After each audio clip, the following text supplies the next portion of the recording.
तो यूपीएससी मस्ती में आपका स्वागत है। आज हम लेकर आपके लिए आए हैं ज्योग्राफी यानी भूगोल एनसीईआरटी क्लास 6 का लेसन 1 सौर मंडल में पृथ्वी। एनसीईआरटी का क्लास 6 के एनसीईआरटी जो है उसमें पहला लेसन है, पहला पार्ट है सौर मंडल में पृथ्वी। उसे हम लोग समझने का प्रयास करेंगे, लाइन बाई लाइन हम लोग देखेंगे और समझने का प्रयास करेंगे। कह रहा है कि सूर्यास्त के बाद आकाश को देखना कितना अच्छा लगता है। आसमान में पहले एक या दो चमकते बिंदु ही दिखाई देते हैं, लेकिन बाद में इसकी संख्या बढ़ती जाती है। कह रहा है कि सूर्यास्त के बाद आकाश में एक या दो बिंदु दिखाई देते हैं, काफी अच्छा लगता है, और बाद में इसकी संख्या बढ़ती जाती है। आप इनकी गणना नहीं कर सकते। संपूर्ण आकाश छोटी छोटी चमकदार वस्तुओं से भर जाता है, आप इनकी गणना नहीं कर सकते हैं। इसके बारे में कहा जा रहा है, हमें पता ही है कि जो तारा है वह दिखाई देना शुरू हो जाता है सूर्यास्त के जस्ट बाद, जिसकी गणना यानी गिनती हम लोग नहीं कर सकते हैं। संपूर्ण आकाश छोटी छोटी चमकदार वस्तुओं से भर जाता है, जिसमें से कुछ चमकीले होते हैं एवं कुछ धुंधले होते हैं। संपूर्ण आकाश जो है वह छोटी छोटी वस्तुओं से भर जाता है, जिसमें कुछ चमकीले होते हैं तो कुछ धुंधले होते हैं। ऐसा प्रतीत होता है मानो आकाश में हीरे जड़े हो। इनमें से कुछ टिमटिमाते प्रतीत होते हैं, लेकिन अगर आप उनको ध्यान से देखेंगे तो आप पाएंगे कि इनमें से कुछ ही टिमटिमाहट अन्य से अलग है। ये बिना किसी टिमटिमाहट के चंद्रमा के समान चमकते हैं। कह रहा है कि आप पाएंगे कि इनमें से कुछ की टिमटिमाहट अन्य से अलग है, ये बिना किसी टिमटिमाहट के चंद्रमा के समान चमकते हैं। चंद्रमा को जिस प्रकार से हम लोग देखते हैं कि चमकता है, तो उसी प्रकार से चंद्रमा के समान ही चमकते हैं।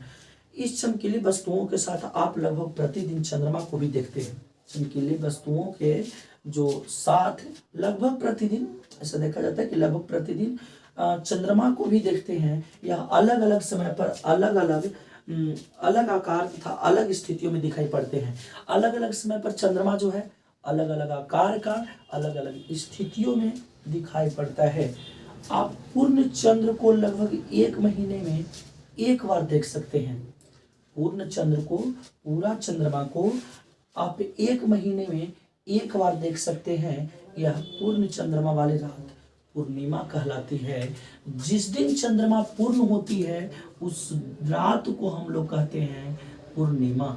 जिस दिन चंद्रमा पूरी तरीके से एकदम गोल दिखाई पड़ता है उस रात्रि को हम लोग पूर्णिमा कहते हैं।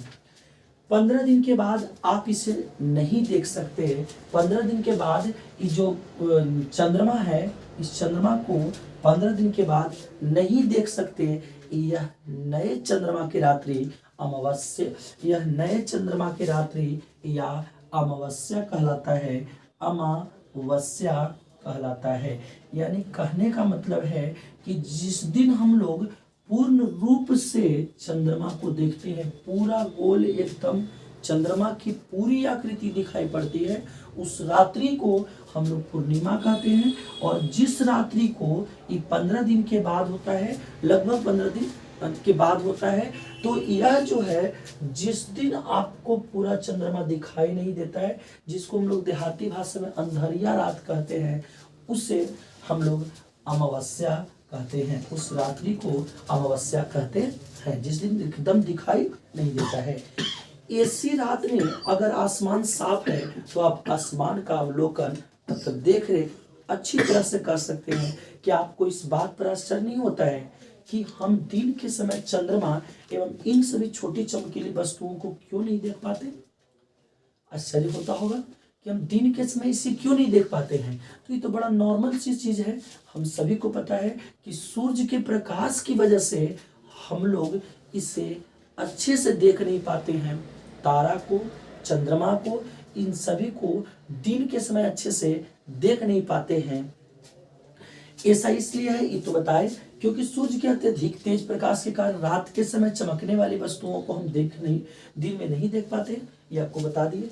सूर्य, चंद्रमा तथा वो सभी वस्तुएं जो रात के समय आसमान में चमकती है खगोलीय पिंड कहलाती है।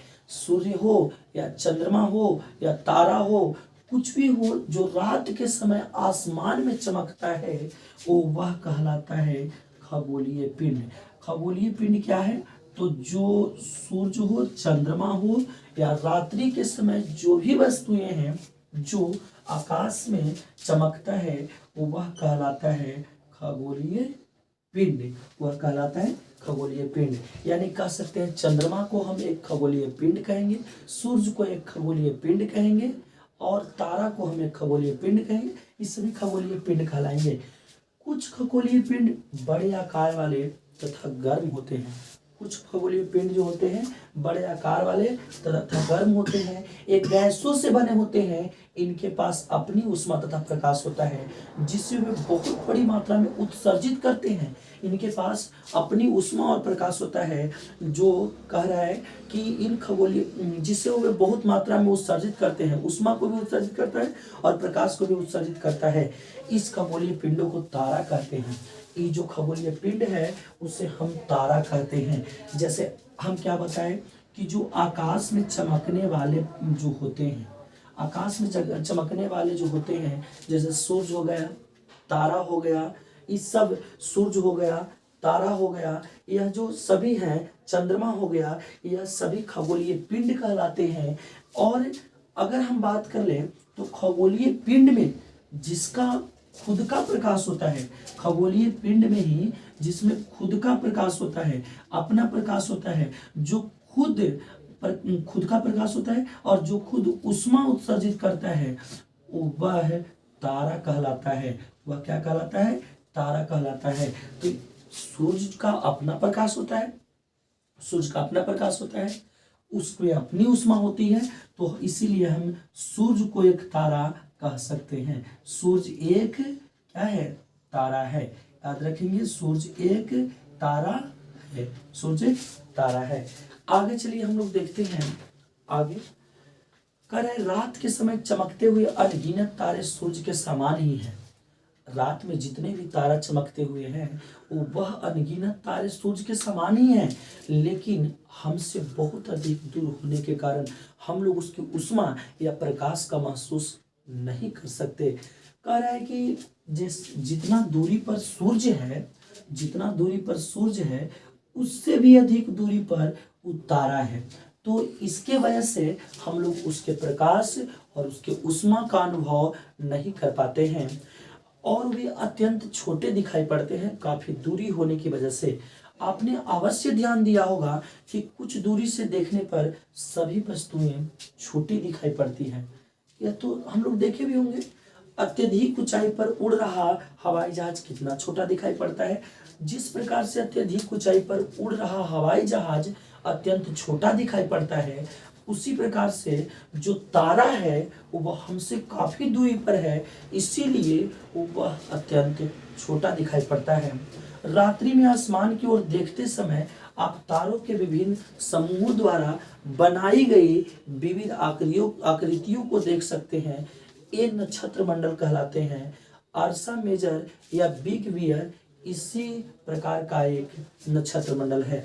कह रहा है क्या कि कह रहे कि रात्रि में आसमान की ओर देखते समय आप तारों के विभिन्न समूहों द्वारा बनाई गई विविध आकृतियों को, तारा जो है अलग अलग आकृति बनाता है। जैसे एक तारा यहाँ पर है, मान लीजिए एक तारा यहाँ पर, तो एक यहाँ पर, एक यहाँ पर, तो एक तारा यहाँ पर। तो इस प्रकार से जो आकृति होता है, जो आकृति को देखते हैं, ये नक्षत्र मंडल कहलाते हैं। यह आकृति नक्षत्र मंडल कहलाते हैं। आर्सा मेजर या बिग बियर इसी प्रकार का एक नक्षत्र मंडल है। नक्षत्र मंडल जो कहलाते हैं, तो आपको बता दें कि अर्सा मेजर या बिग बियर, अर्सा मेजर या बिग बियर जो है इसी प्रकार का एक नक्षत्र मंडल है। बहुत आसानी से पहचान में आने वाला नक्षत्र मंडल है।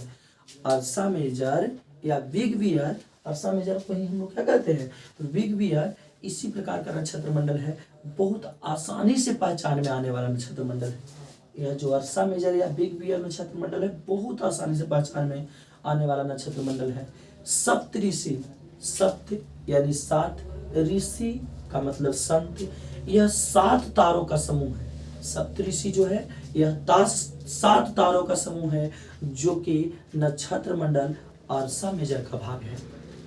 यह जो सप्तऋषि है, आगे थोड़ा सा आ लेते हैं।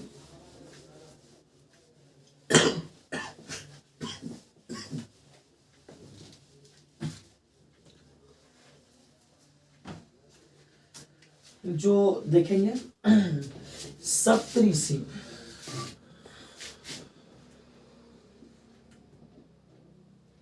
सप्तऋषि, सप्त का मतलब होता है 7 और ऋषि का मतलब होता है संत। तो 7 और ऋषि का मतलब होता है संत। यह 7 तारों का समूह है। सप्तऋषि जो है नक्षत्र मंडल, यानी कह सकते हैं कि अर्सा मेजर का ही एक भाग है।